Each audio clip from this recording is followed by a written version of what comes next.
Hi viewers, இன்னைக்கு pasta தான் செய்ய போகிறோம். வாங்க அது எப்படி பண்ணுறதுன்னு வீடியோக்குள்ளே பார்த்துடலாம். அதுக்கு இந்த பாஸ்தாவை வேக வச்சு எடுத்துக்க போகிறோம். பாஸ்தாவை வேக போடுறதுக்கு முன்னாடி நம்ம தண்ணியை நல்லா ஹீட் பண்ணிக்கணும். பாருங்கள் எந்த அளவு கொதிச்சிட்ருக்குன்னு. இதோட கொஞ்சமாக உப்பு, ஒரு ஸ்பூன் எண்ணெய் சேர்த்துப்போம். இதெல்லாம் சேர்த்துட்டு இந்த பாஸ்தாவை அதில் சேர்த்துக்கலாம்.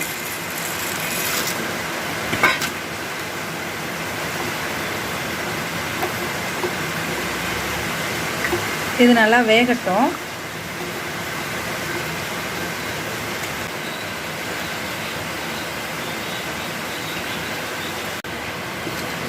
பாஸ்தா நல்லா சாஃப்டாக வந்திருக்கு. எப்படி வந்திருக்குன்னு பாருங்கள். இந்த ஸ்டேஜில் நீங்கள் இறக்கிக்கோங்க.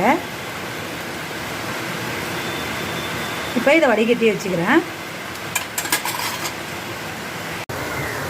பாஸ்தாவை நல்லா தண்ணியெல்லாம் வடிகட்டி ஃப்ரை ஆகி விட்டுட்டேன். இப்போ நம்ம பாஸ்தா செய்ய ஆரம்பிச்சிடலாம். பாஸ்தாவுக்கு தேவையான எண்ணெய் சேர்த்துப்போம்.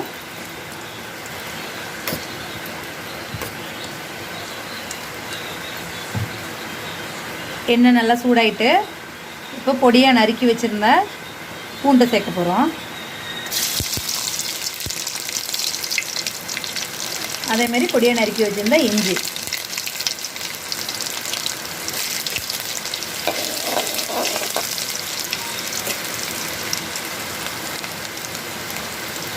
அதுக்கப்புறம் வெங்காயம் சேர்த்துக்கலாம். இதையும் நல்லா பொடியாக நறுக்கி வச்சுருக்கேன்.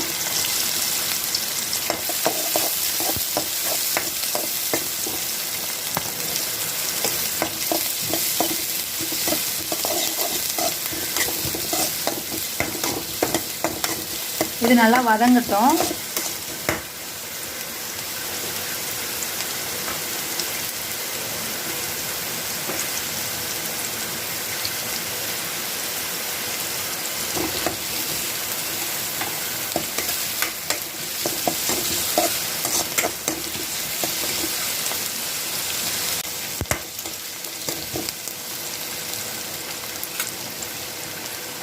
வெங்காயம் வதங்கிடுச்சு. இந்த டைமில் நம்ம கேரட்டும் குடமிளகாவும் சேர்த்துக்கிறோம். நான் இன்றைக்கி வெஜ் பாஸ்தா தான் செய்ய போகிறேன், எக் ஆட் பண்ணாமல்.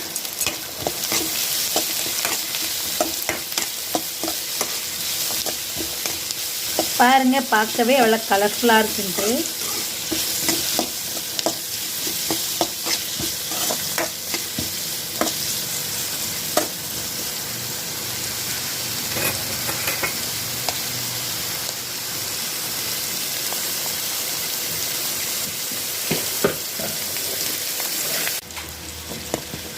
கேரட்டும் குடமிளகாவும் நல்லா வெந்துடுச்சு. இந்த டைமில் தக்காளி பழத்தை நான் அரைச்சி வச்சுருக்கேன், அதை சேர்த்துக்கிறேன்.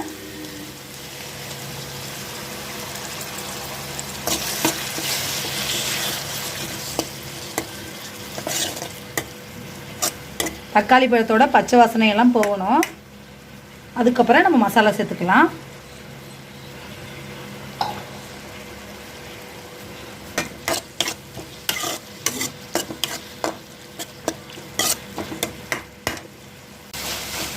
தக்காளியோட பச்சை வாசனையெல்லாம் போயிட்டு இந்த டைமில் ஒரு ஸ்பூன் மஞ்சள்தூள்,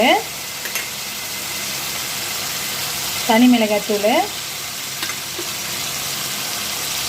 காரம் மசாலா எல்லாத்தையும் சேர்த்து நல்லா மிக்ஸ் பண்ணி விட்டுடுவோம்.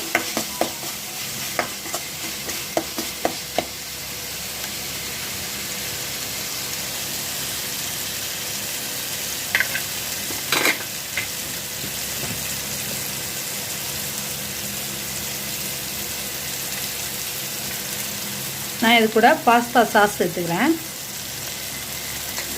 உங்களுக்கு காரம் கம்மியாக வேணும்னா தனி மிளகாய் தூளை கொஞ்சம் கம்மியாக சேர்த்துக்கோங்க.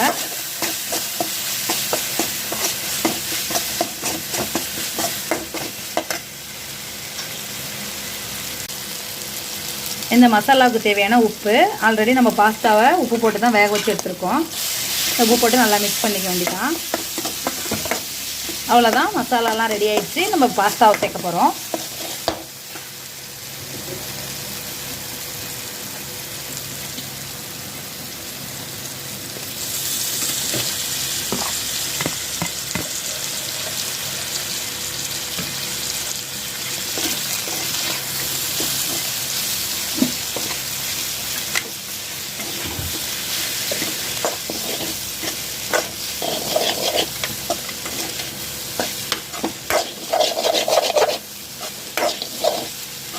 அவ்வளோதான், சூப்பரான பாஸ்தா ரெடி ஆயிடுச்சு. பார்க்கவே அவ்வளோ எண்ணெயாக இருக்குதுன்னு பாருங்கள்.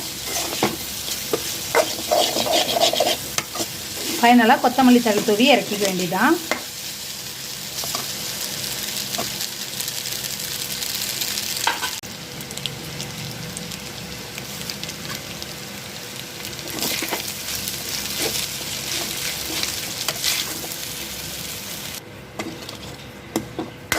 அவ்வளோதான், நம்மளோட பாஸ்தா ரெடி ஆயிடுச்சு. கண்டிப்பாக நீங்களும் வீட்டில் ட்ரை பண்ணி பாருங்கள். ட்ரை பண்ணி பார்த்துட்டு எப்படி இருக்குன்னு நம்ம சேனலில் கமெண்ட் பண்ணுங்கள்.